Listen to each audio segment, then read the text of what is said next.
Assalamualaikum warahmatullahi wabarakatuh.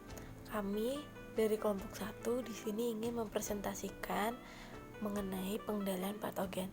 Terlebih dahulu, perkenalkan, nama saya Retiko Lumbalivia dengan NIM akhir 038. Perkenalkan, nama saya Anang Dani Nugrahanto, NIM 134180008. Saya Cindi Novemi Sinaga, NIM 1341810.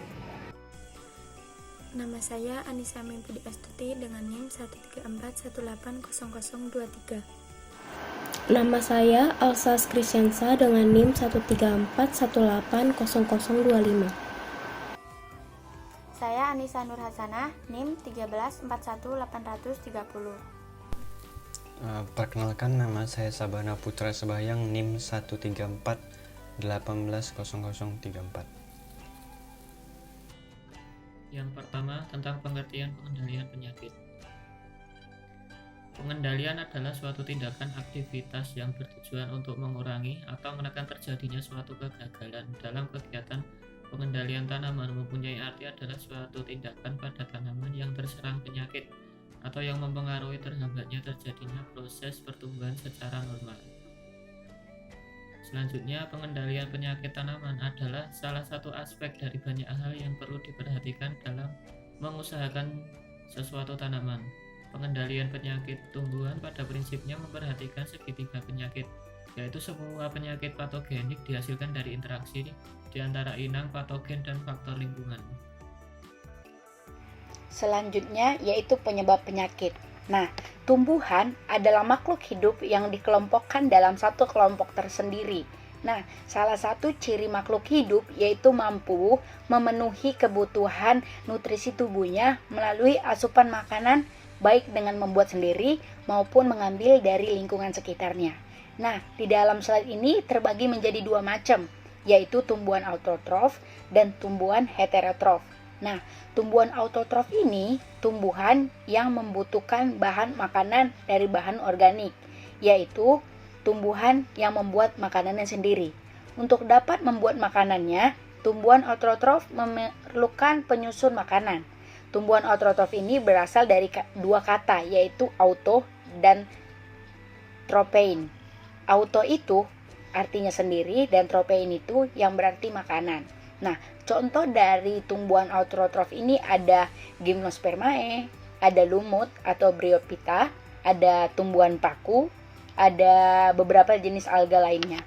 Dan yang kedua itu ada tumbuhan heterotrof, yaitu tumbuhan yang hidupnya tergantung pada organisme lain karena bahan makanannya berupa senyawa organik dari organisme yang ditumpanginya.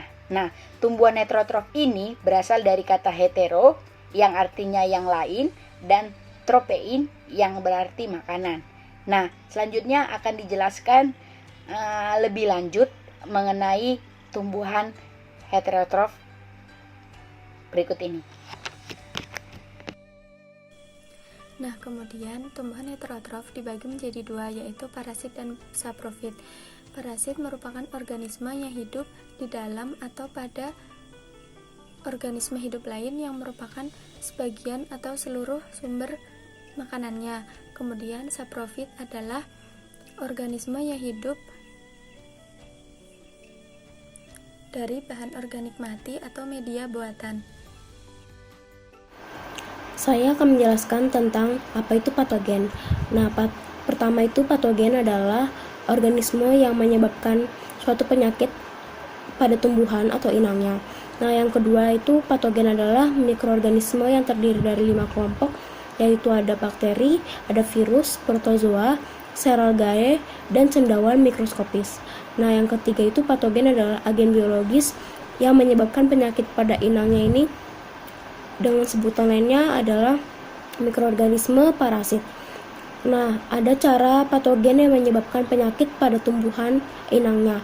Ada 4 macam, yaitu dengan mengkonsumsi isi sel tumbuhan, membunuh atau mengganggu metabolisme sel tumbuhan melalui toksin, enzim, atau zat tumbuh, melemahkan tumbuhan dengan menghisap isi sel untuk digunakan sendiri, dan menutupi jaringan pembuluh pada tumbuhan. Saya akan menjelaskan tentang teknik atau cara pengendalian penyakit pada tanaman. Caranya yaitu ada 3, pengendalian secara hayati, pengendalian secara kimiawi, dan pengendalian secara fisik. Pengendalian hayati adalah suatu pengendalian hama yang dilakukan secara sengaja, memanfaatkan atau memanipulasi musuh-musuh alami untuk menurunkan populasi hama. Adapun penerapan pengendalian biologis yaitu secara introduksi, augmentasi, dan konservasi.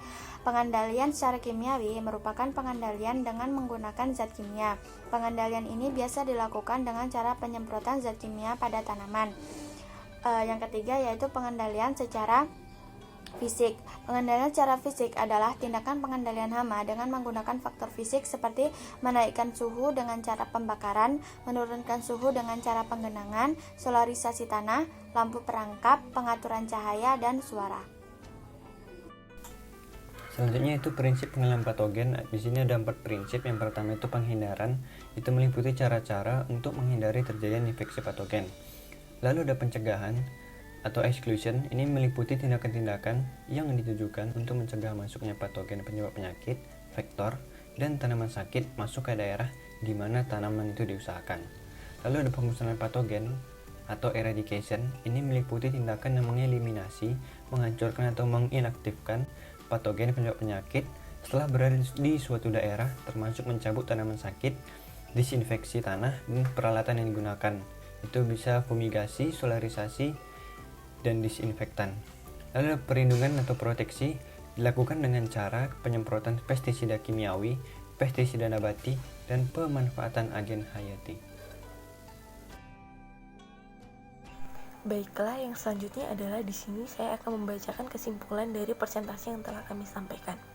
Kesimpulannya adalah pengendalian adalah suatu tindakan yang bertujuan untuk mengurangi atau menekan terjadinya suatu kegagalan dalam kegiatan pengendalian tanaman. Pengendalian tanaman sendiri itu terdiri dari 3 bagian. Yang pertama adalah pengendalian secara biologis, yaitu pengendalian yang sengaja dilakukan dengan memanfaatkan musuh alami dari tanaman. Yang kedua adalah pengendalian kimia, di mana pengendalian kimia ini memanfaatkan bahan kimia dan biasanya para petani melakukan teknik semprot. Dan yang ketiga adalah pengendalian secara fisiologis, di mana pengendalian ini adalah pengendalian yang memanfaatkan atau mengontrol lingkungan tumbuh dari tanaman itu sendiri.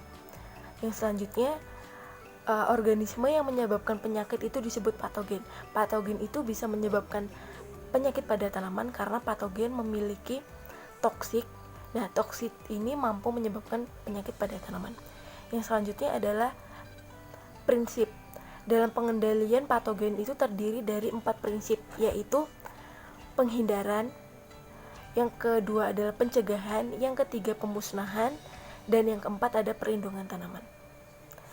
Cukup sekian presentasi dari kami, semoga dapat bermanfaat. Wassalamualaikum warahmatullahi wabarakatuh.